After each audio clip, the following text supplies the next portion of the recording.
या पृथ्वीवर आशिया खंडात हिंदुस्थान पुण्यपावन एक राष्ट्र आहे आणि या हिंदुस्थान देशात महाराष्ट्र एक प्रदेश आहे। पवित्र तो देश, पावन ते कुळ, जेथे हरीचे दास जन्म घेती। महाराष्ट्र ही शूरांची, वीरांची व महान संतांची जन्मभूमी आहे। प्रभू श्रीरामचंद्र यांनी 14 वर्ष वनवास काढला, तो याच महाराष्ट्र राज्यातील नाशिक जिल्ह्यात। हिंदवी स्वराज्याचे जनक छत्रपती शिवाजी महाराज यांचा जन्म पुणे जिल्ह्यातील जुन्नर तालुक्यात।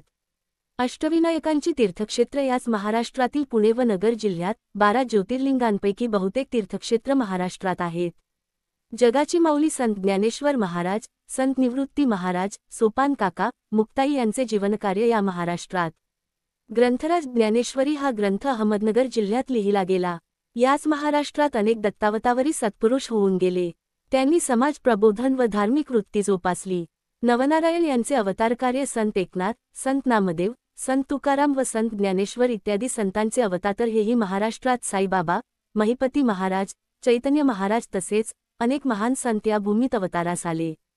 सह्याद्रीच्या पर्वतरांगेत कळसुबाई शिखराच्या पूर्वेस हरिश्चंद्रगडाच्या कुशीत ब्रह्मगिरीच्या दक्षिणेस, शिवनेरीच्या पूर्वेस दक्षिणवाहिनी मुळा व कस नदीच्या तीरावर ऐतिहासिक भूमी असलेल्या नगर जिल्ह्यातील संगमनेर तालुक्यातील पुणे जिल्ह्यालगत पुणे नाशिक राष्ट्रीय महामार्गापासून घारगाव गावाच्या पूर्वेस 7 कि.मी. व नोटा गावापासून 8 किमी अंतरावर असलेले 3500 लोकसंख्या असलेले गाव श्री क्षेत्र अकलापूर। एक जागृत दत्त देवस्थान। गावाच्या उत्तर बाजूस मुळा कस नदीचा संगम, उत्तरेस सह्याद्रीच्या पर्वतरांगा या ठिकाणी वसलेले हे गाव। गावाची भौगोलिक परिस्थिती चढउताराची, दऱ्याखोऱ्या खडकाळ अशी आहे। नेहमी दुष्काळी परिस्थिती, आर्थिक परिस्थिती जेमतेम असते। आज असणाऱ्या गावाशेजारी एक जुना गावठाण आहे। शिवकालीन गावठाण होत गावात वेशीजवळ हनुमानाचे मंदिर, याच मंदिराशेजारी सिद्धेश्वराचे कळसी मंदिर आहे। मंदिरासमोर भव्य असा नंदी, भव्य उंच अशी दीपमाळा, समोर बारव आहे। वडाचे पिंपळाचे मोठमोठे वृक्ष, उत्तरेस टेकडी आणि या टेकडीवर नाही घडविला नाही बैसविला। श्री दत्त गुरुराज। गावात धार्मिक, श्रद्धाळू व कष्ट करणारे भाविक म्हणून लोक जास्त प्रमाणात होते। एक दिवस गावातील एक धार्मिक सद्गृहस्थ यांना स्वप्नात साक्षात्कार झाला। त्यांनी सकाळी उठल्यानंतर स्नान व देवपूजा करून गावातील हनुमान मंदिरासमोर गावकरी एकत्र जमतात।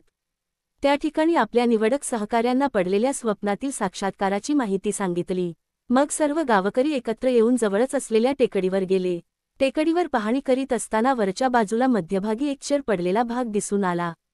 मग गावकऱ्यांनी जुन्या चालीरीतिरिवाजाप्रमाणे धार्मिक पूजा करून उत्खनन केले असता साक्षात स्वयंभू दत्त महाराज यांची मूर्ती प्रकट झाली। वालुकामय व चतुर्भुज मूर्ती आज आहे तशीच पूजा, महाअभिषेक करून लहान असे मंदिर उभारून प्राणप्रतिष्ठा केली। तो दिवस होता वैशाख शु. 12 आजपर्यंत या दिवशी येथे भंडारा होत आहे। पुढे काही वर्षांनी वैशाख शु. 5 ते 12 या कालावधीत अखंड हरिनाम सप्ताह साजरा करण्यात येत आहे।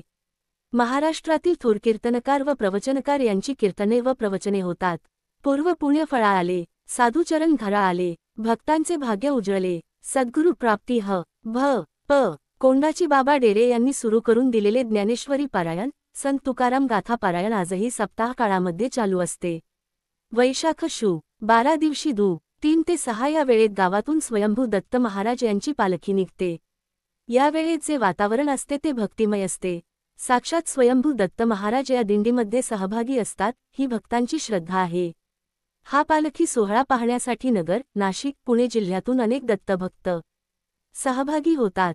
तसेच प्रत्येक वर्षी दत्त जयंतीस दत्त जन्मोत्सवाचा भव्य असा कार्यक्रम साजरा करण्यात येत आहे। घारगाव व परिसरातून दिंड्या घेऊन अनेक भाविक दर्शनास येतात। भाविकांना शुभकाम करावयाचे असल्यास गुरुवार हा दिवस महत्त्वाचा मानला जातो। मंदिर परिसरात सर्वजण श्रद्धेने राहतात। सदरच्या परिसरात कोणताही अनुचित प्रकार होत नाही। अनेक बाबतीत हा अनुभव आला आहे। मंदिराचे आवारात मांस भक्षण करून मंदिर परिसरात प्रवेश केल्यास वाईट अनुभव येतात।